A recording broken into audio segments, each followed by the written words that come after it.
오늘의 주요 뉴스입니다. 김경수의 대법원 유죄 판결로 공석이 된 경남도지사 보궐선거가 오는 10월에 치러질 경우 선거 비용으로 302억 원가량이 소요될 것으로 추산됐습니다. 경남도 선관위는 오는 27일 도선관위원 회의를 열고 보궐선거 여부를 결정할 계획입니다. 만약 보궐선거 실시로 결정이 난다면 수혜자인 문재인이 사비로 302억 원 다 부담하시길 바랍니다. 박원순과 오거돈 때문에 치러진 재보선 비용에 대한 화딱지가 아직도 가라앉지 않았는데 경남도지사 재보선까지 국민 혈세가 쓰여서야 되겠습니까? 국민의힘 대권주자인 홍준표 의원이 문재인과 여권을 향해 광복절 대사면을 촉구했습니다.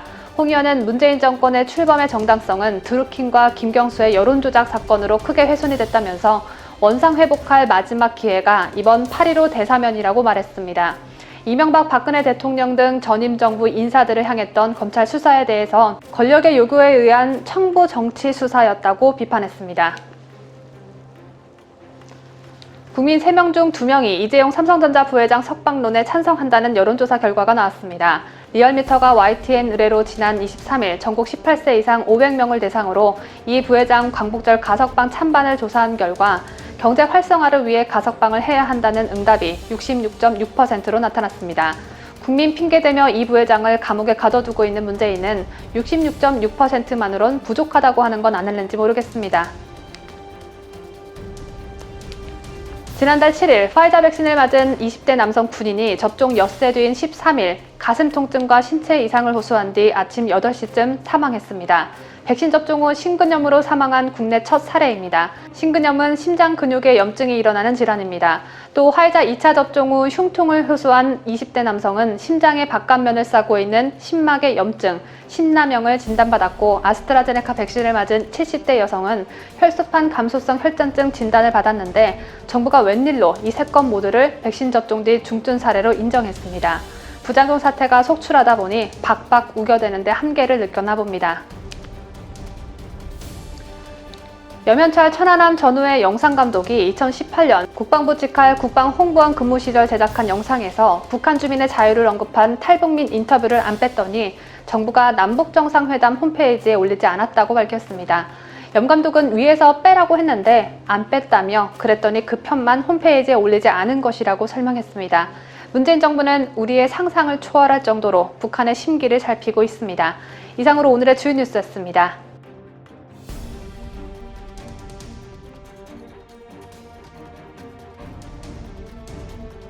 오전 7시에 7가지 소식을 전해드리는 뉴스탑 7, 지금 바로 시작합니다.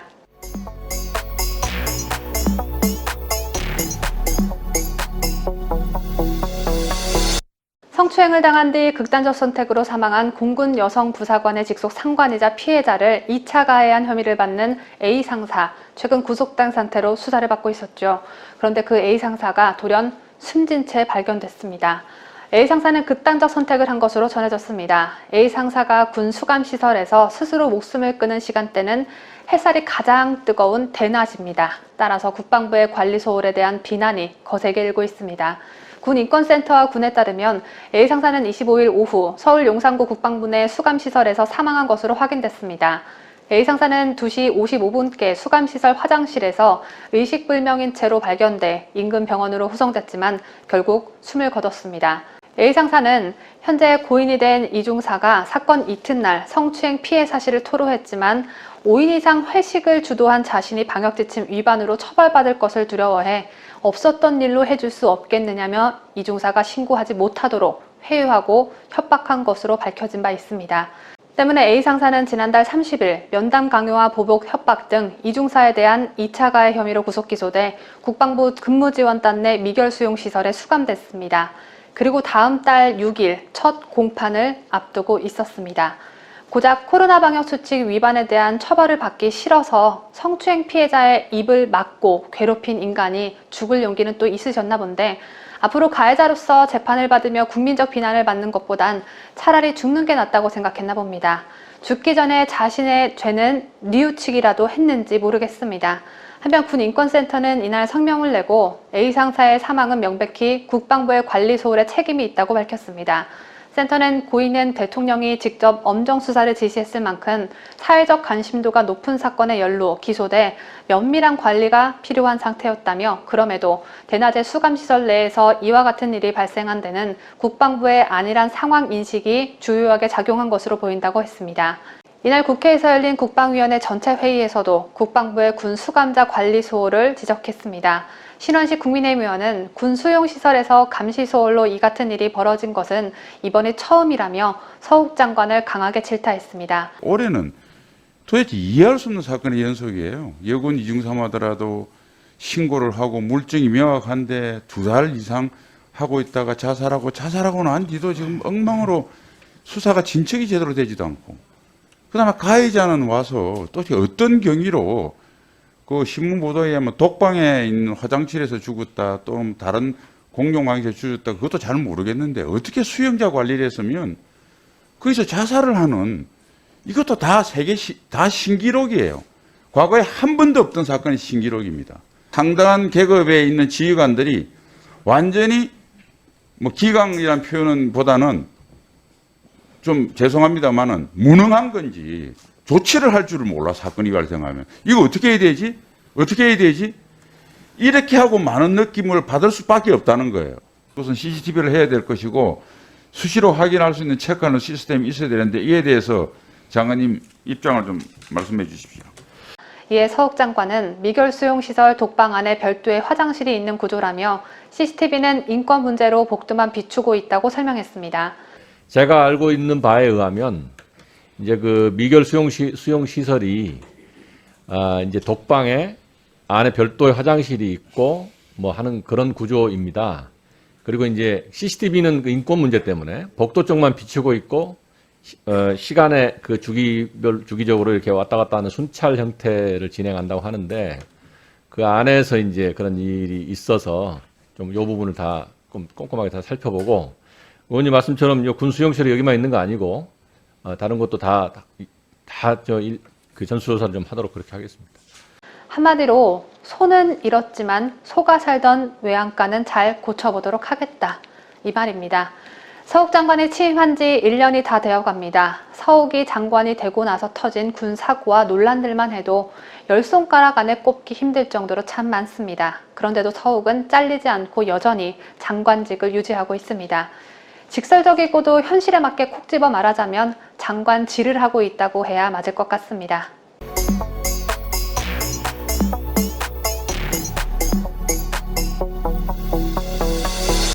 정치인이 국민 탓하는 건 일종의 금기사항이나 다름없습니다. 그런데 이 금기사항이 문재인 정권으로 이미 깨져버렸죠. 특히 코로나 방역과 관련해 팬데믹이 발생할 때마다 국민 중 특정 단체, 특정 종교, 특정 정파, 특정 연령대를 타깃 삼아 그 희생양으로 삼아왔습니다. 이건 일종의 책임 회피성 국민 탓이라고 볼 수 있는데, 긍정의 의미에서 또 발전적 의미에서 국민 탓을 하는 정치인의 얘기가 화제가 되고 있습니다. 바로 그 주인공은 막말 프레임으로 정치적 실현기를 겪고 있는 차명진 전 의원인데요. 차명진 전 의원이 차원이 다른 문정권 하에 살아가고 있는 우리 국민들이 한 번쯤은 꼭 생각해 볼 만한 화두를 던졌습니다. 차명진 전 의원은 국민이 너무 멍청해서 무섭다라고 말했습니다. 차 전 의원은 자신의 페이스북 글을 통해 국민 다수가 정상적인 지력이라면 도저히 벌어질 수 없는 일들이 일어난다면서 이같이 밝혔습니다. 그러면서 차 전 의원은 국민이 무서운 이유가 다른 정치인들이 통상 말하는 것처럼 국민이 현명하기 때문이 아니다. 정반대로 나는 우리 국민이 너무 멍청해서 무섭다면서 국민 다수가 정상적인 지력이라면 도저히 벌어질 수 없는 일들이 이 나라에선 다반사로 벌어지고 있다고 주장했습니다. 이어 여권 내 대권 주자 지지율 1위 이재명 경기지사를 향해 이재명 같은 양아치가 차기 지지율 1등이 나온다면서 국민 지력을 탓하지 않고는 설명이 안 된다고 말했습니다. 또 차 전 의원은 상식적으로 앞뒤가 안 맞는 정치적 우격다짐에 불과한 K방역을 남녀노소 없이 금과 옥주처럼 지킨다면서 이 나라 국민의 DNA는 자유적 기질은 전혀 없고 권력 맹종인 자만 박혀있나 보다라고 적었습니다. 또한 청해부대를 몰병시킨 대통령께서 탁월한 영도력을 발휘하셔서 환자들을 항공기로 후송하라 하셨단다. 이 나라 공무원들은 뇌가 없다라면서 북조선의 혹독한 독재가 버티는 이유는 중공의 지원 이전에 전 주민의 철저한 우민화 덕택이다. 문재인 대통령이 1차로 공무원을 우민화하는 데 성공했으니 다음에는 이재명 지사가 당선되어 전 국민 우민화에 성공할 거다. 그렇게 될 거 나는 두렵다라고 적었습니다. 차명진 전 의원의 행보를 지지하던 지지하지 않던 지금 이 시대를 살아가는 국민이라면 정말 한 번쯤 생각해 봐야 하는 문제라고 저는 생각합니다. 현재 임기가 끝나가는 문재인에 대한 국정 지지도가 40%를 넘나들고 있죠. 이를 두고 여론조사의 신뢰성 문제를 제기하며 일종의 조작이다라는 말들을 많이 하고 계신 것으로 알고 있습니다. 원래 여론조사라는 게 표본을 어떻게 정하느냐에 따라 조사 방식에 따라 원하는 결과를 도출해 낼 수 있다고도 하죠. 그렇다면 이게 과연 사실이라면요. 임기 5년 차에 겁대가리 없이 이런 여론 조작을 할 수 있는 정치 사회적 환경이 더 큰 문제라는 결론에 도달하게 됩니다. 즉 국민 누구 하나 문제의식을 갖지 못하고 속는 모습을 보여왔기 때문에 저들이 한 번 속이고 두 번 속이고 또 이게 통하니까 임기가 끝나가는 이 와중에도 계속 저러는 거겠죠. 때문에 차 전 의원이 말한 대로 이젠 우리가 우리 국민성을 한 번쯤은 돌이켜 생각해 봐야 하지 않나라는데 200% 저는 동의하고 싶습니다. 어떤 정치 공작을 해도 어떤 여론 조작을 해도 코로나 정치 방역으로 국민을 힘들게 해도 그냥 국민이 전부 조용합니다. 누구 하나 어느 단체 하나 나서서 불합리성을 외치지 않고 있습니다. 아마 제 기억엔 집단적으로 반문재인 집회가 성대하게 열렸던 게 지난해 광복절 집회가 아닐까 생각되는데요. 이렇게 오랜 시간 국민들이 조용히 있다 보니까 정권 입장에선 뭘 해도 된다. 반대 세력이 없거나 있더라도 미미하거나 행동하지 않는다라고 판단하고 있는 것 같습니다. 여기에 야당도 투쟁력을 상실한 지 오래인데다가 모든 건 코로나로 다 덮으면 되고 경찰, 검찰, 공수처, 언론은 이미 다 우리 편으로 만들어 놨고 이러다 보니까 가면 갈수록 더 과감하게 여론을 조작해 실제적 독재 행위를 과감하게 하고 있는 것이 아닌가라고 저는 생각합니다. 즉 겁이 나는 세력이나 집단이 없는 거죠. 쟤네들 입장에선 전혀 꺼릴 게 없는 겁니다. 그런 시간들이 길어지다 보니까 국민들도 코로나에 지쳐서 삶 자체가 힘들다 보니까 현실을 제대로 직시하지 못하고 그냥 정권이 뭘 해든 뭘 헤쳐먹든 상식 밖의 일이 밥 먹듯 벌어지든 간에 그냥 무감각해지는 그런 단계에 들어선 건 아닌지 어쩌다 이런 수준에까지 이르렀는지 그저 답답할 뿐입니다. 그래도 아직 우리 국민들께서 깨어있구나를 시험해 볼 수 있는 대선이 점점 다가오고 있다는데 일말의 희망을 가지게 되는데요. 아마 문재인 정권은 임기 마지막 날까지 반성을 하지 않을 것입니다. 그렇다면 다가오는 대선에서 문재인 정권을 창출하고 높은 지지율을 유지해 주었던 우리 국민들께서 반성의 투표를 좀 해주셨으면 좋겠다는 생각을 가져봅니다.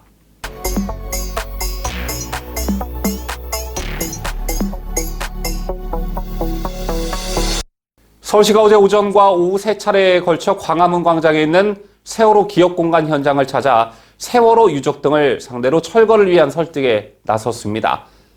하지만 유족 측은 이를 수용하지 않으며 입장차가 좁혀지지 않았는데요. 먼저 어제 있었던 상황을 리포트로 정리해봤는데 먼저 보시겠습니다. 어제 오후 4시 33분께 서울시 김혁 총무과장 등 서울시 관계자 3명은 종로구 광화문 광장에 있는 세월호 기억공간을 찾아 유족 측과 면담 시간을 가졌습니다. 앞서 김 과장은 오전 7시 20분경 그리고 11시경에 또다시 기억공간을 찾아 유족 측을 만나 대화를 나눴는데요. 서울시 측의 방문이 한 차례가 아닌 여러 차례에 걸쳐 진행된 건 유족들이 서울시 측을 만나지 않겠다며 거부 입장을 나타냈기 때문이었습니다. 유족 측은 이 문제는 과장님이 오신다고 해결될 문제가 아니다라며 오세훈 시장이 직접 와서 가족들과 만나 협의 과정을 꾸리며 절충이 돼야만 풀어나갈 수 있다는 입장을 고수했습니다. 이에 서울시 김혁 총무과장은 대외적으로 발표한 철거 날짜가 있기 때문에 일단 계속 이해와 설득을 구하려고 찾아와서 말씀을 드리는 점을 고려해줬으면 좋겠다고 입장을 전했습니다. 이해와 설득이 안 될 경우 강제 철거를 염두에 두고 있느냐는 취재진 질문에 김 과장은 강제 철거를 전제로 말씀드릴 수는 없다며 철거하는 과정에 있어서 무리한 몸싸움 없이 하려는 게 현재 입장이라고 말했습니다. 자유대한민국을 수호하는 유대배 강추천입니다. 이번 논란과 관련해 여러분께서 명확히 알고 계셔야 할 게 있습니다. 세월호 기억공간은 서울시가 2014년 세월호 참사 직후 유족들이 광화문 광장 내 설치한 천막과 분향소를 철거하는 대신 전시 공간을 마련해 주기로 하고 조성한 공간입니다. 당시 서울시와 유족들은 협의를 통해 2019년 말까지 기억공간을 운영하기로 했는데 그러다 지난해 11월까지 광화문 광장 재구조화 사업이 지연되면서 세월호 기억공간 운영도 함께 연장됐습니다. 그런데 중요한 건요. 세월호 기억공간이 당초 한시적으로 운영하기로 한 시설이라는 점입니다. 또한 세월호 기억공간이 그렇게 중요하다면 이전할 시간적 여유도 충분했습니다. 하지만 유족들은 기억공간 철거 합의가 이루어진 적이 없다고 주장하면서 서울시의 철거 시도를 저지해왔고 광화문 재구조화 사업 이후 기억공간 보존을 논의할 협의체 구성을 요구하고 있는데요. 명확히 말해 이는 협의할 사항이 아닙니다. 하지만 세월호 시설물이라는 특수성 때문에 서울시는 그간 협의 과정을 충분히 진행해왔고 이젠 이미 사전에 고지한 대로 행정명령을 집행하면 될 일입니다. 그런데 어제 현장에는 송영길 민주당 대표, 김인호 더불어민주당 서울시의회 의장, 배진교 정의당 원내대표, 김남국 정청래 의원 등이 현장을 찾아 유족들과 면담을 했다고 하는데요. 특히 이 자리를 찾은 송영길 더불어민주당 대표의 발언이 가관입니다. 송영길 더불어민주당 대표는 너무 고생이 많다. 소식을 듣고 나도 마음이 아파서 왔다며 기억의 공간은 우리 아이들을 절대 잊지 않겠다고 다짐한 공간일 뿐 아니라 1,700만 명의 수많은 국민들이 촛불을 들고 세계 유례 없는 야간 평화 집회를 한 곳이라고 의미를 부여했습니다. 이어 송영길 대표는 여야의 문제가 아니라 자랑스러운 대한민국 헌정사의 역사적이고 상징적인 공간을 잘 보존하는 게 서울시의 명예를 높이는 일이라며 철거 요구 철회를 촉구했습니다. 시청자 여러분, 송영길 대표의 말에 특히 세월호 기억공간이 자랑스러운 대한민국 헌정사의 역사적이고 상징적인 공간이라는 이 말에 공감을 하시는지요? 또다시 세월호를 정치의 영역으로 불러들이는 의도가 확 읽혀지는 대목이 아닐 수 없는데요. 오세훈 서울시장이 한 가지 기억할 게 있습니다. 박원순 시장 시절 당시 대한애국당이 설치한 천막과 관련 서울시 직원 500명, 용역업체 직원 400명을 투입시켜 강제 철거를 강행했고 이 과정에서 수십 명의 부상자가 발생했습니다. 또 박원순의 서울시는 행정대집행에 투입된 집행비용 약 2억 원과 변상금까지 청구했었죠. 어디뿐입니까? 박원순의 서울시는 행정대집행 과정에서 폭력을 행사한 대한애국당의 당원들을 처벌해달라며 서울 종로경찰서에 고발장까지 냈습니다. 혐의는 특수공무집행방해, 특수상해, 폭행, 국유재산법 위반, 집회 및 시위에 관한 법률 위반 등 모두 5가지나 됐습니다. 최근 민노총의 불법 시위를 놓고 지난해 보수단체의 대규모 집회와 차별한다는 논란이 불거지고 있죠. 만약 세월호 기억공간과 관련해 대한애국당이 겪었던 것과 다른 모습이 연출된다면 정치 방역과 더불어서 정치 행정이라는 형평성 논란이 불거진다는 사실을 서울시 관계자들과 정치권이 명심하기를 바라겠습니다.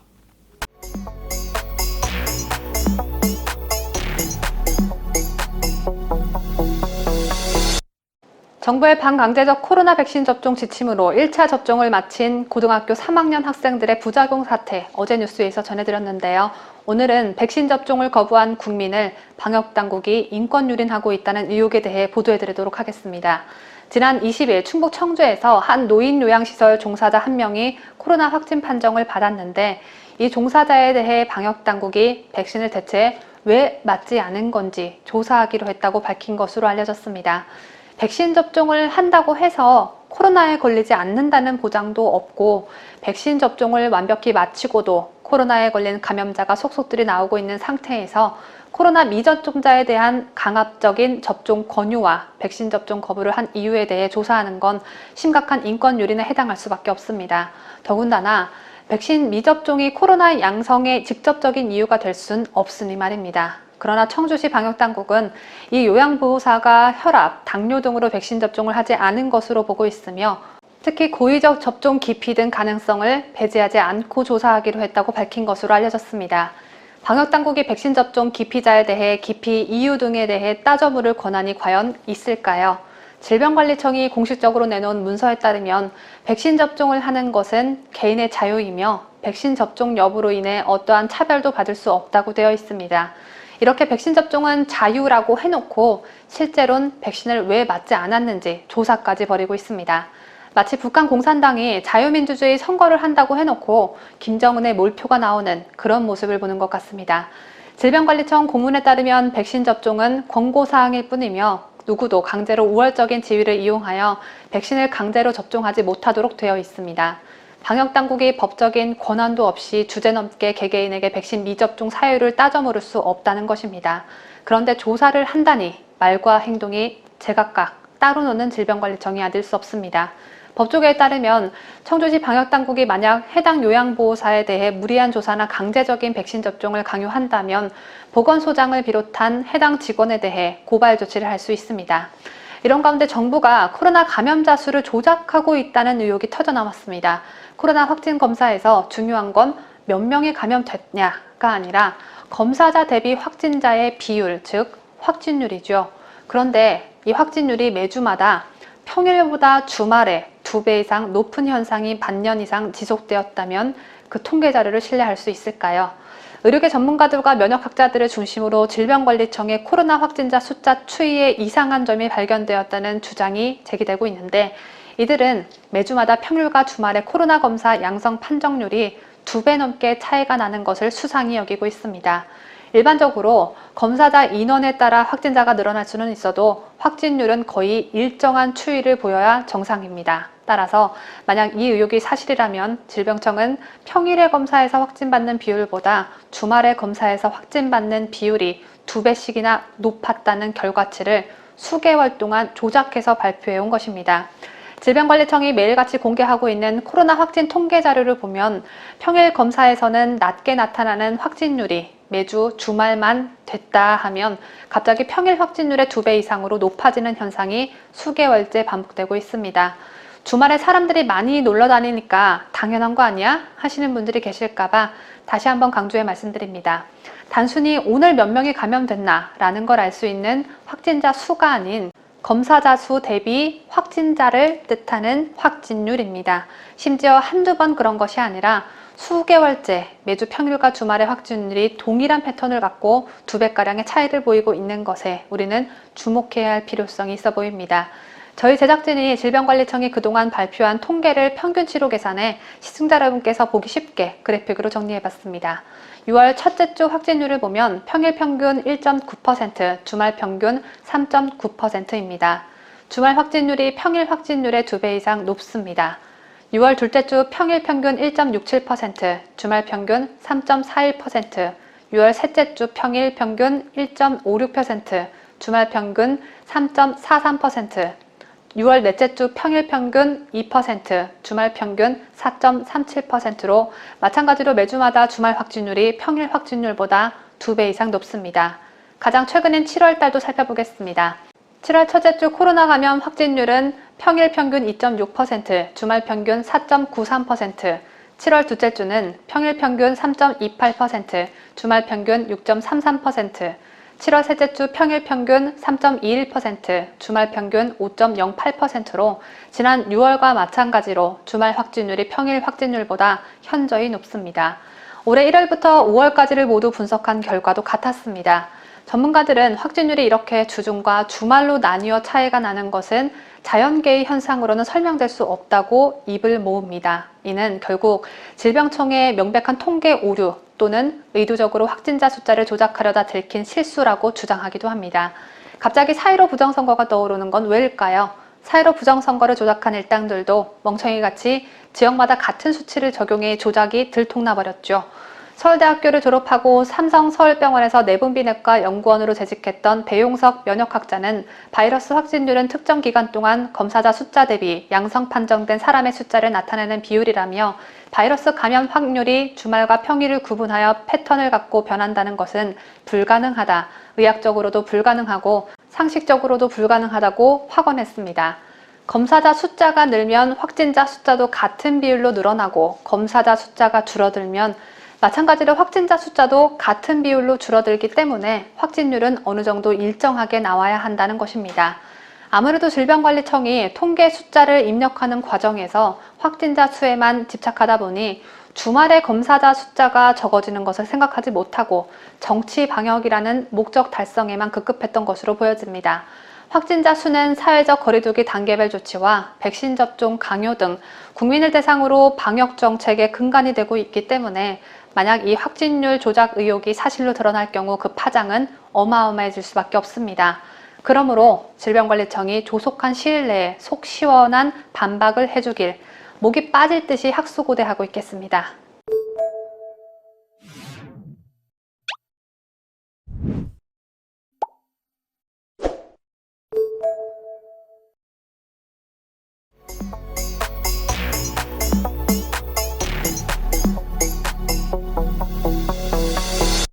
윤석열 전 검찰총장 측이 전라남도 소재 공공기관이 이낙연 전 민주당 대표의 영향력을 의식해 이낙연의 부인 김숙희 씨의 미술작품을 고가에 구입했다는 의혹을 제기했습니다.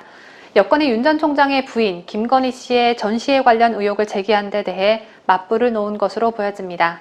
윤 전 총장 법률팀은 26일 SNS에 김숙희 개인전 그림 판매 의혹 대 코바나 콘텐츠 전시 협찬 의혹이란 제목의 글을 올리고 두 사례를 비교했습니다.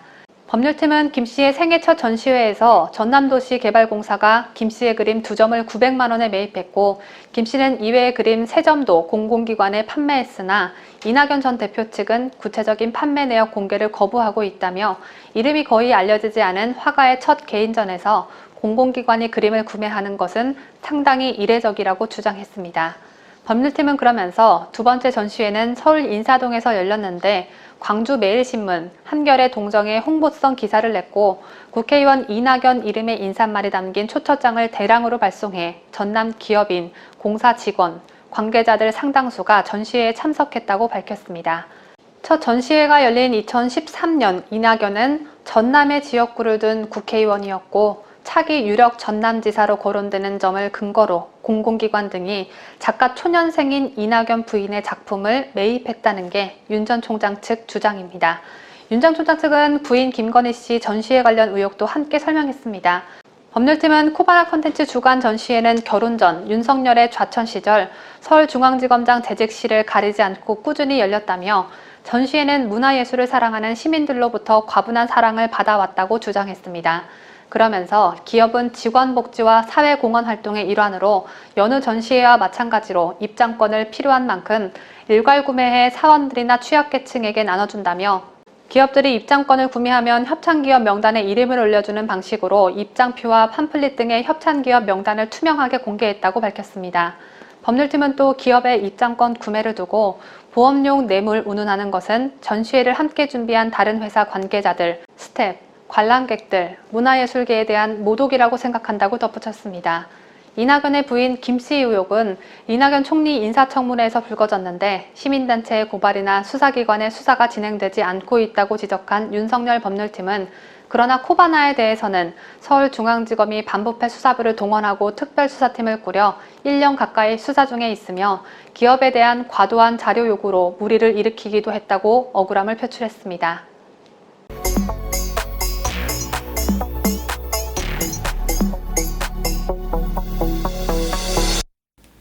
국민의힘이 윤석열 캠프에 공식적으로 합류한 당내 인사들에 대한 논란으로 시끄럽습니다. 내년 대선과 관련해 중요한 직책인 당 사무총장을 맡고 있는 사람은 한기호 의원인데요. 한기호 사무총장이 윤석열 전 검찰총장의 대선 캠프에 합류한 현역 당협위원장들에 대해 당협위원장 사퇴 사유가 되는지 검토하겠다고 밝히면서 결국 이 문제가 수면 위로 올라오게 됐습니다. 자, 먼저 한기호 사무총장의 말부터 들어보시겠습니다. 언론 보도에 의하면 우리 국민의힘 원외 당협위원장 4명이 윤석열 전 총장의 캠프에 들어갔으며 직책을 받았다는 보도가 있었습니다. 윤석열 전 총장은 아직 입당하지 않은 상황으로 캠프 편성에 참여했다는 것은 후보에게 조언하는 것과는 상황이 전혀 다르다고 볼 수 있습니다. 저는 사무총장으로서 윤 전 총장의 야권이지만 캠프에 들어가는 것은 온당치 않다고 봅니다. 따라서 당협위원장 사퇴 사유가 되는지 검토할 필요가 있다고 봅니다. 앞으로 당직자들의 의견을 수렴하고 실질적으로 당규에 위배되는지 의견을 수렴해서 검토하겠습니다. 한기호 사무총장은 언론 보도를 보고 알았다는 취지의 발언을 했습니다. 이 말은 윤석열 캠프에 들어간 국민의힘 인사들이 캠프에 들어가기 전에 당과 상의가 전혀 없었다는 말을 의미하는데요.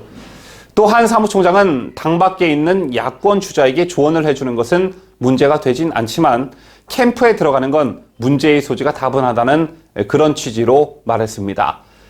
그렇다면 한기호 사무총장이 지목한 인사들은 누구일까요? 그래픽 자료 함께 보시겠습니다. 일단 윤석열 대선 캠프의 공식 이름은 국민캠프로 정했죠. 이 국민캠프에 참여한 인사는 먼저 전직 의원 출신인 이학재, 박민식, 이두화, 신지호, 김경진 의원이고요. 이른바 김종인계로 불리는 김병민, 윤희석, 함경우가 들어갔습니다. 여기서 신지호, 김경진 전 의원은 문제될 게 없는데요. 왜냐하면 현재 이 두 명은 국민의힘 소속이 아니기 때문입니다. 그렇다면 나머지 5명은 그래픽상 박스 안에 있는 인사들이 국민의힘 인사라는 얘기인데 좀 전에 한기호 사무총장이 징계를 검토하겠다고 말한 대상이 바로 이 5명입니다. 그렇다면 이준석 대표를 비롯한 국민의힘 최고위원들의 견해는 어떠할까요? 찬반이 명확히 갈렸는데요. 우선 전날 윤석열 전 총장을 만났던 이준석 대표는 윤 전 총장 캠프에 합류한 일부 당 인사에 대해 상도덕이 땅에 떨어졌다고 비판했습니다. 또 이준석계로 불리는 김용태 청년 최고위원도 당이 콩가루 같다는 비아냥을 누가 만들고 있나라며 반대 입장을 분명히 했고요. 홍준표계로 불리는 배현진 의원도 윤 전 총장 캠프에 합류한 당협위원장들에게 공개적으로 주의를 줘야 한다는 취지의 발언을 한 것으로 전해집니다. 반면 김재원, 정미경 최고위원 등은 개별적으로 주의를 주면 된다며 다소 유연한 태도를 보인 것으로 알려졌습니다. 자, 그런데 당 지도부 말고 강력히 이의를 제기하는 쪽이 있었습니다. 바로 최재형 감사원장 측인데요. 최재형 전 감사원장 측 관계자는 공정과 정의를 강조해온 윤석열 전 총장이 과연 공정하고 정의로운지 스스로 돌아보라며 당 밖에 머무른 채 사람만 빼가겠다는 것은 비겁한 것이 아닌가라며 강력 반발했습니다. 최재형 전 감사원장 측에서 이렇게 강한 불만을 표출했는데 이는 누가 봐도 이해가 가는 지점이 있죠. 최재형 전 감사원장이 윤석열 전 총장과 당 밖에 있을 때 국민의힘 쪽에서 러브콜을 보내며 했던 말이 뭐였습니까? 윤 전 총장과 최 전 원장이 여권의 공격을 받게 되자 당의 보호와 당의 지원을 받으려면 빨리 입당하라. 이거 아니었습니까? 그래서 서둘러 당에 입당을 했더니 본인 캠프보다 훨씬 많은 인사들이 윤 전 총장 캠프 쪽으로 갔다. 최재형 전 감사원장 측에서는 당연히 반발할 수밖에 없는 상황이었습니다. 자, 이 문제는 이번이 처음만은 아니었죠. 윤석열 전 총장이 정치참여선언 기자회견을 했을 당시 국민의힘 의원들이 대거 참석한 것을 두고도 적절성 논란이 일었었는데요. 일단 이 문제는 이렇게 해결이 될 듯합니다. 한 국민의힘 지도부 관계자는 당원 당규대로 징계 여부를 검토는 하되 윤 전 총장이 8월 중순까지 입당을 하지 않을 경우에 캠프 합류 인사들을 징계한다는 조건부 검토라며 그때까지 입당을 하게 되면 없던 일로 해주자는데 공감대가 형성됐다고 말했습니다. 즉 윤석열 입당을 전제로 면죄부를 주겠다는 건데요. 이날 이준석 대표도 윤 전 총장의 국민의힘 입당에 대해 확실하다고 본다라고 말하면서 정치 경험이 없는 분들이 아닌데 8월 입당을 확신했기 때문에 캠프에 합류한 것이 아니겠냐 이해한다고 말했다고 설명했습니다. 그러면서 윤 전 총장 대선 캠프로 합류한 당협위원장 2명이 발표 직전 연락이 온 사실을 거론하기도 했는데요.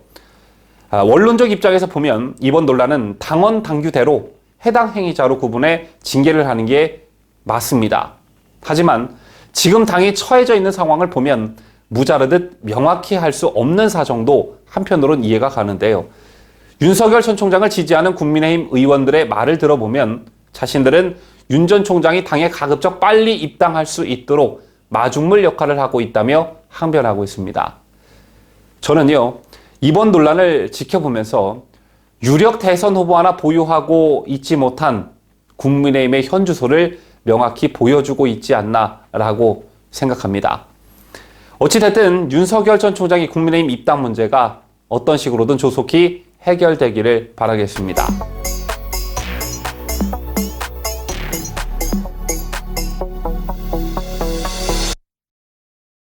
드루킹 댓글 여론조작 혐의로 유죄가 확정된 김경수 전 경남지사가 어제 창원교도소에 재수감됐습니다. 교도소 앞에선 김 전 지사는 진실을 밝히지 못했다고 해서 있는 그대로의 진실이 바뀔 수 없다는 점을 다시 한번 분명하게 말씀드린다며 외면당한 진실이지만 언젠가는 반드시 제자리로 돌아올 것을 확신한다고 말했는데요. 아직도 정신을 못 차린 것 같습니다. 김경수의 재수감을 조롱하거나 비아냥거리지는 않겠습니다. 다만 대한민국의 선거 민주주의를 심각히 훼손한 죄가 고작 징역 2년이라니 그저 원통하고 분할 따름입니다. 대법원 판결이 나오고 보수파 진영이나 상식을 가진 중도층에선 이번 사안은 김경수의 구속으로 일단락될 문제가 아니다. 꼭 몸통을 밝혀야 한다. 정권이 교체되면 반드시 재수사해야 할 사안이다. 라는 여론이 이미 형성되고 있습니다.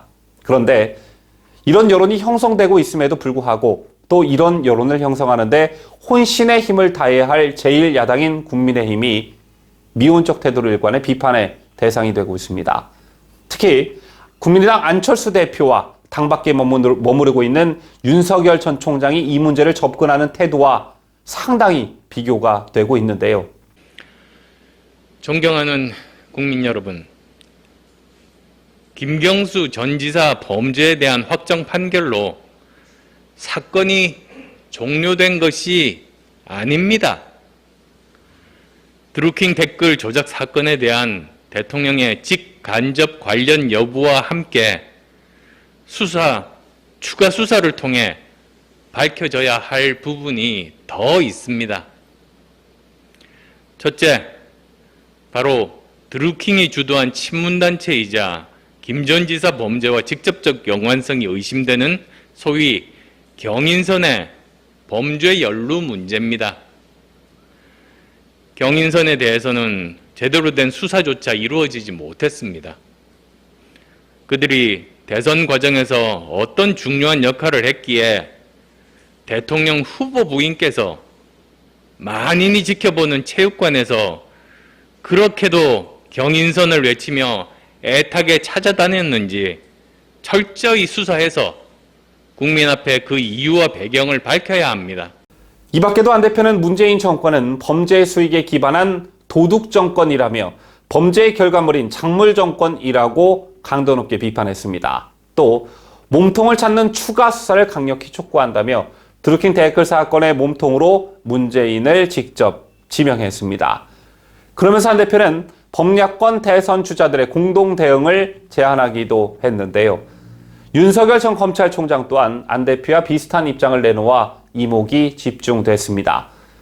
윤 전 총장은 선거 여론 조작에 진짜 책임을 묻는 것이 민주주의를 지키는 일이라며 허익범 특별검사의 활동을 연장해 책임자와 공범을 추가 수사해야 한다고 주장했습니다.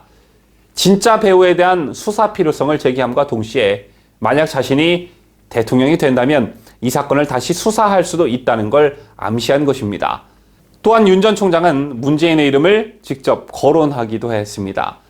윤 전 총장은 문 대통령 자신이 당선되는 과정에서 국정원 댓글 사건보다 훨씬 대규모의 조직적 여론이 자행된 것이 최종 확인됐다라고 말했습니다. 이처럼 안철수 대표와 윤석열 전 총장이 보인 반응은 지극히 당연한 것이었고 김경수를 옹호하는 여권과 대적해 야권 정치인이 지지층을 대변해 당연히 해야 될 그런 말들이었습니다. 그런데 이런 당연한 말들이 이준석의 국민의힘에선 나오지 않고 있습니다. 이준석 대표는 윤석열 전 검찰총장과 안철수 국민당 대표의 강력한 비판과 달리 무기력하게 그저 사과 요구만 하고 있는데요. 선거 여론조작의 진짜 책임을 묻기 위한 추가 수사 문제에 대해서도 아직 언급하지 않고 있습니다. 때문에 당밖의 야권 주자들보다 약한 비판을 하는 데 대한 비판의 목소리가 거세지고 있고 심지어 이준석의 국민의힘 때문에 상대적으로 안철수와 윤석열이 더 오른쪽, 그러니까 더 보수적 성향으로 보인다라는 비아냥 소리도 나오고 있습니다. 이렇게 제1야당이 비판 기능을 상실하다 보니까 청와대의 침묵에 면죄부를 주는 셈이 돼버렸고 여권 인사들은 김경수를 옹호하며 문재인에게까지 불똥이 튀는 것을 적극 방어하고 있습니다. 뭐 사실 공격이 없는데 방어라는 말도 무색할 지경인데요. 이런 상황을 바라보면서 기계적으로 정권 교체를 외치는 제1야당의 목소리가 얼마나 공허하게 들리겠습니까? 지금 시중에서는 국민의힘을 일컬어 더불어민주당의 이중대라는 지지층의 볼멘 소리가 나온다는 거 명심하셨으면 좋겠습니다.